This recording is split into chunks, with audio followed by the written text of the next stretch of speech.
Alas 4 pa lamang ng umaga ay handang-handa na ang mga kababayan nating makikilaho sa kahit isang araw lang, Unity Run.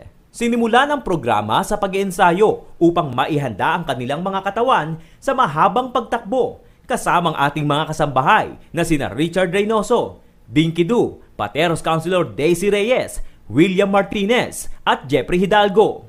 Pasado alas 5 ng umaga nang sinimula na ang takbuhan para sa 10-kilometer race. Sinunda naman ito ng 5-kilometer run at 3-kilometer race.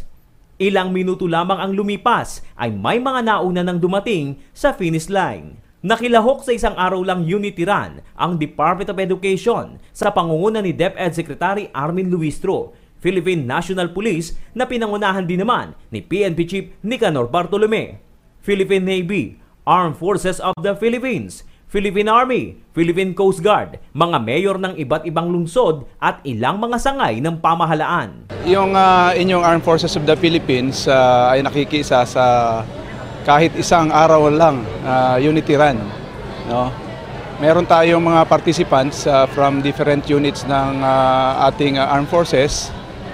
Binubuo ng contingent from the Army, Air Force, Navy, at ang ating mga reservist at ROTC cadets. Ito para sa mga kabataan natin, para sa mga nais na bigyan ng pagkakataon makapag-aral, yung mga scholars natin. Kaya nga kahit isang araw lang, kailangan tumakbo tayo. Pagdating ng alas 7 ng umaga, ay nagtipon-tipon na ang libo-libong mga participant para sa highlight ng event na sabayang pagtakbo. Pinangunahan ni Mr. Public Service Kuya Daniel Rason ang ceremonial run kasama sina DepEd Secretary Armin Luistro at PNP Chief Nicanor Bartolome. Maging sa iba't ibang panig ng mundo ay nagsagawa rin at sumabay sa naturang proyekto. Kabilang dito ang Denmark, Italy, Germany at United Kingdom sa Europa. Sa Estados Unidos ay nakiisa din ang mga kababayan natin sa New York, Los Angeles, California, Maryland at maging sa Vancouver, Canada. Sa dako naman ng South America ay nakiisa din sa pagtakbo ang Sao Paulo, Curitiba at Rio de Janeiro sa Brazil.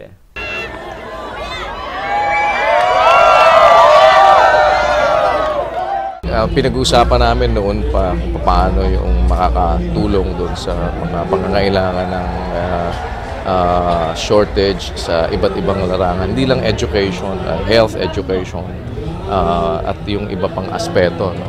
Kaya naisip namin kung paano pwedeng magawa at maging symbolic na rin at the same time na magkaroon ng unity sa paggawa ng pagsuporta sa mga charity. So lahat tayo kasi hindi naman natin kaya mag-isa lang eh. So mas maganda kung magtutulong-tulong tayo lahat in all aspect na pwede natin magawa sa mga kapwa-tao natin. Mag-unite tayo. Nag-uwi ng 35,000 pesos ang itinanghal na first place sa 10-kilometer run, 25,000 pesos sa second place at 15,000 pesos sa third place. Sa 5-kilometer race, 25,000 pesos naman ang napanalunan ng first place, habang 15,000 pesos naman sa 3-kilometer race. Thank you for this event because this event was actually a very good event.